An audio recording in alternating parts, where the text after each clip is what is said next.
என் ஆருயிரான தலைவர் மாண்புமிகு தமிழ்நாடு முதலமைச்சர் சார் நீங்க தானா? வணக்கம், என் பேர் ஆரியா, நான் கோயம்புத்தூர்ல இருந்து வந்திருக்கேன். நான் இல்ல இதுக்கு தான் வெள்ளை சட்டை போடாதீங்க, வெள்ளை சட்டை போடாதீங்க நான் கேக்குறீங்களா? போங்கடா. எத்தனை ஒரு பஞ்சாயத்தடா முடிச்சு வச்சு பாரு, நமக்காக அம்பட்டு பெண்ணும் பிள்ளை குட்டியோட வெயில்ல காத்து கிடக்குறாங்களே. இன்றைக்கு மாண்புமிகு முதலமைச்சர் நம்ம எல்லாம் ஆசையோட கூப்பிடுற திரு ஆதவ் அர்ஜுனா அவர்களுக்கும் என்னுடைய முதற்கண் வணக்கத்தை தெரிவித்துக் கொள்கிறேன். இந்த படம் இல்லையா? இவன் அல்லகைப்பா. அல்லகைனா எடுப்பு சோறு மிச்சம் மீதி போட்டா தின்னுட்டு எதுக்கு எடுத்தாலும் ஆமாம் போடுறவன். நிறைய பேர் சொல்றாங்க, அண்ணன் கூட செங்கோட்டை என்ன சொன்னாரு,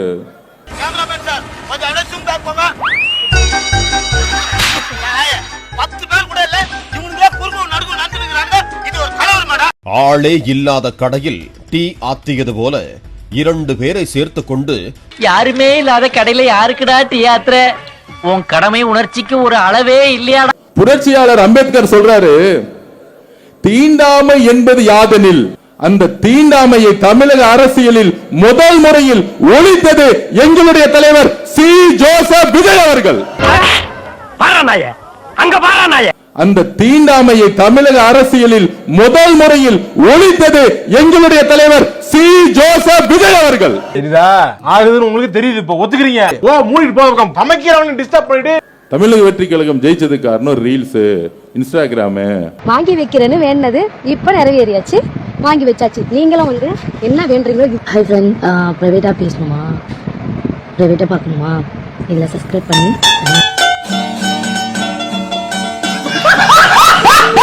தமிழக வெற்றி கழகம் மக்களை வந்து கவர்ச்சினால மயக்கி ஜெயிச்சிட்டாங்க. ஆமா, அதான் உண்மை, கவர்ச்சி தான். இந்த கவர்ச்சி ஒருத்தன் வரானே, திருத்திட போறானே. நல்ல ஐடியாலஜி வச்சோ இல்லனா புது புது திட்டங்களை வச்சோலாம் அவங்க ஒன்னும் ஆட்சியை பிடிக்கல. அப்போஸ் குளுக்கோஸா? அப்போஸ்ங்க, அப்போஸ்னா ஆமான்னு அர்த்தம். ஃபுல்லா திரை கவர்ச்சி தான். அதை சொன்னா மட்டும் அப்படியே பொத்துன்னு வந்துடும் பொட்டங்களுக்கு. இந்த எலெக்ஷனுக்கு இத்தனை ஆயிரம் கோடி செலவு பண்ணி, சமூக வலைத்தளத்துல கோடிக்கணக்கில் செலவு பண்ணி 300 கோடி 400 கோடி அட்வான்ஸ் போக 1500 ரூபாய். நல்லவாயை சம்பாதிக்க நாரவாயை திங்கறான்னு சொல்லுவாங்க. அது மாதிரி நான் கஷ்டப்பட்டு சம்பாதிக்க கண்டவெல்லாம் செலவு பண்ணிட்டு திரியறானே. எதிர்க்கட்சி தலைவரா இருக்கக்கூடிய ஒரு மேடையில பேசுறாங்க, தொட்டதுக்கெல்லாம் விமர்சனம் பண்ணிட்டு இருக்காங்க. எல்லாத்துக்குமே டிஎம்கே தான் காரணம். உங்ககிட்ட ஆட்சியே வந்து கூட இன்னும் நீங்க டிஎம்கே பிளேம் பண்றீங்க. அப்போ உங்களுக்கு நீங்க ஆட்சியில இருந்து கூட உங்களுக்கு சரியா ஆட்சி செய்ய துப்பு இல்ல, வக்கு இல்லன்றத அங்க ஒத்துக்கிறீங்களா? நீ கேட்ட ஒவ்வொரு கேள்வி என்ன செருப்பால அடிச்ச மாதிரி இருக்குடா. மாதிரி இல்ல, உண்மையிலே செருப்பால தான் அடிச்சேன். இப்பதான் ஆட்சி அமைச்சிருக்கோம், நிர்வாகத்தை வந்து செட் செஞ்சுட்டு இருக்கிறோம். நிர்வாகம் பண்ண தெரியல வந்து சும்மா வந்து சட்டமன்ற எதிர்க்கட்சி தலைவரா இருக்கக்கூடிய ஒரு மேடையில பேசுறாங்க. என்ன செஞ்சுட்டு நீங்க வந்தீங்க? என்ன சேவை செஞ்சீங்க? என்ன போராட்டம் பண்ணீங்க? அதையே வேண்டாம் நானும் கேக்குறேன். சரி, திரும்பவும் கேக்குறேன், அண்ணன் என்ன சுதந்திர போராட்ட தியாகியா? யார சொல்றான்? எத்தனை வாட்டி ஜெயிலுக்கு போனாரு? அவர் என்ன பெரிய காமராஜர் மாதிரி அவரே நினைச்சிட்டு இருக்காரு. அவரு இந்த கட்சியை பொறுத்த வரைக்கும் பேர் சொல்ல கூட எனக்கு பிடிக்கல. அவங்கள பத்தி பேசுறது கூட எங்களுக்கு சி அப்படிதான் இருக்கு. இதுங்களை பத்தி எல்லாம் பேசவே பிடிக்கல. ஃபர்ஸ்ட்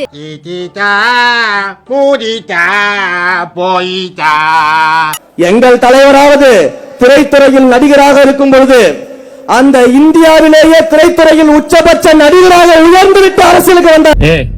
போதும், எப்ப பார்த்தாலும் கெரியர் உச்சத்தை, என் கெரியர் உச்சத்தை விட்டு அண்ணன் உதறிட்டு வந்திருக்காரு. என்ன உதறிட்டு வந்தாரு தெரியலையே. தெரியலன்னா செருப்பாலே அடிப்பண்டா.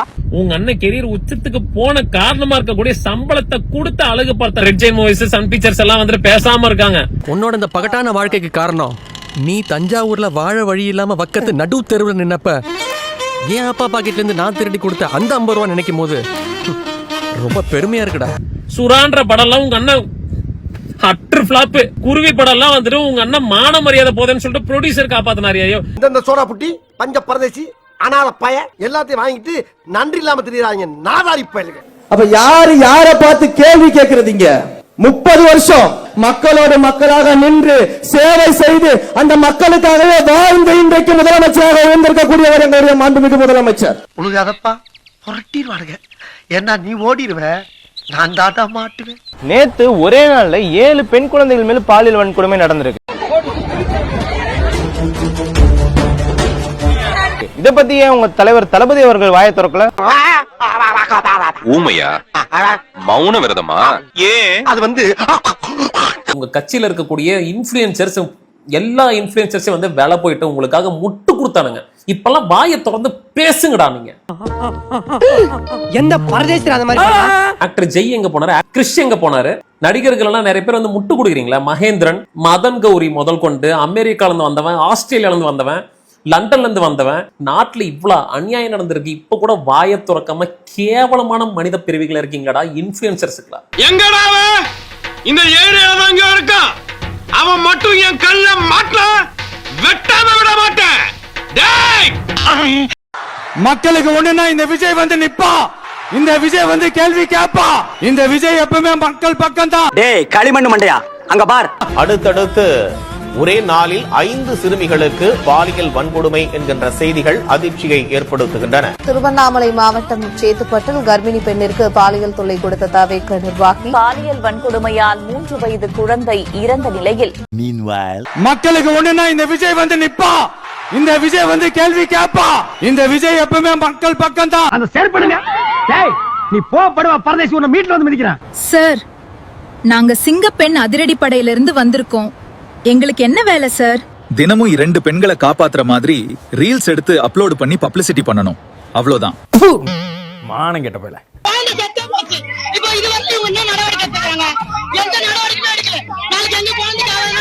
நல்லா போயிட்டு இருந்துச்சுங்க. என்னைக்கு வந்ததோ அன்னையில இருந்து இன்னை வரைக்கும் பிரச்சனைகள். நடிகர்கள் எல்லாம் பார்த்து போட்டோ கொடுக்க நேரம் இருக்கு, உங்களுக்கு இத்தனை பாலியல் குற்றத்துக்கு கண்டனம் தெரிவிக்க நேரம் இல்லையா? 200 கோடி சம்பளத்தை விட்டுட்டு நாட்டுக்கு சேவை செய்ய வந்தா மக்களுக்கு சந்தோஷம், அதனால எனக்கு என்ன சந்தோஷம்? சரி, உண்மையிலேயே நாங்க எல்லாம் சவால் விடுறோம். இந்த மேடையில இருந்து எங்களுடைய மாண்புமிகு முன்னோடியான அமைச்சர்கள் அத்தனை பேர் இருக்கிறாங்க. மூஞ்சிகளை பாரு, 10 ரூபாய்க்கு நயா பைசாவா மாத்தி கீழே போடு. எவனா செடி அணைக்கிறானோ எல்லாம் உளுந்து பொறுக்குவானுங்க. போரிக்கு பசங்க. யாராவது ஒருத்தர் கிட்ட நீங்க தைரியம் இருந்தா கொள்கை பேசி ஜெயித்து விட முடியும்னா வாங்க பாத்துக்கலாம். வந்துட்டல வேணாப்பா, ஒன்லி பாடி லாங்குவேஜ் தான்ப்பா, உள்ள ஒண்ணு கிடையாதுப்பா. நீ நினைக்கிற அளவுக்கு நான் ஒண்ணும் பெரிய பயிற்று கிடையாதுப்பா, ஒன்லி பில்டப்புப்பா. அதெல்லாம் கிடையாது. உண்மையான வீரன் யாரு தெரியுமா? களத்துல நின்று மக்களுக்காக குரல் கொடுக்கணும், ஒன்றியத்தை தைரியமா எதிர்த்து கேள்வி கேட்கணும். சனாதனம் அப்படின்னா உனக்கு என்னன்னே தெரியாது, நீ எல்லாம் ஆனா சிஎம். சனாதனத்தை எடுத்து உன்னால பேச முடியுமா? அதுக்கு உனக்கு தெம்பு இருக்கா, துணிச்சல் இருக்கா, திராணி இருக்கா? ஆனா திரு உதயநிதி ஸ்டாலின் அவர்கள் சனாதனத்தை எதிர்த்து பேசுனதுனால அவருடைய தலைக்கு 10 கோடி விலை பேசினாங்க, இன்னொருத்தர் 50 கோடி விலை பேசினாங்க.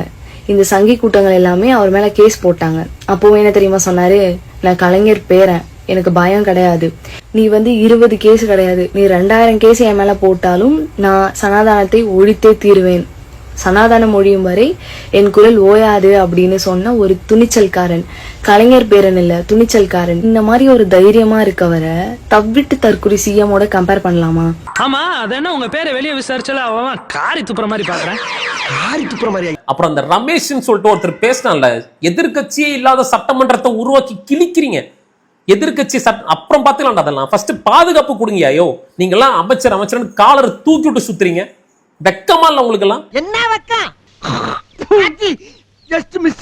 பொதுச் செயலாளரை ட்ரோல் பண்றாங்க, விமர்சனம் பண்றாங்க.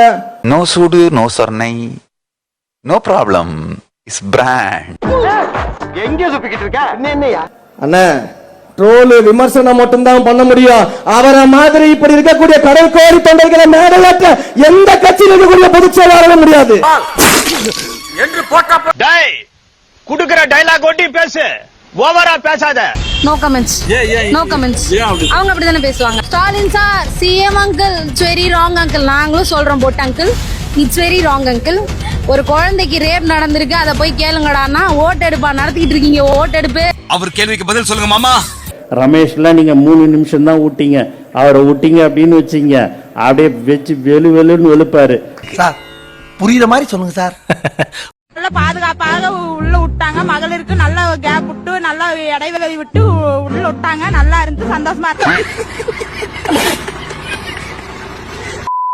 வட்ட வட்ட பாறையிலே வரகரிசி தீட்டையிலே சொந்தமுள்ள அத்தை மகளே டக்கு முட்டதுக்கு தாளும், நீங்க சோறு கேட்டு நிக்கலாமா டக்கு முட்டதுக்கு தாளும்.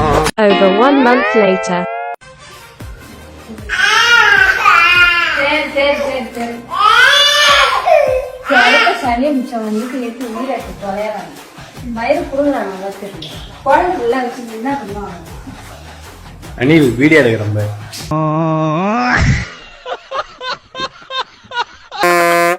ஸ்டார்ட் பண்ணு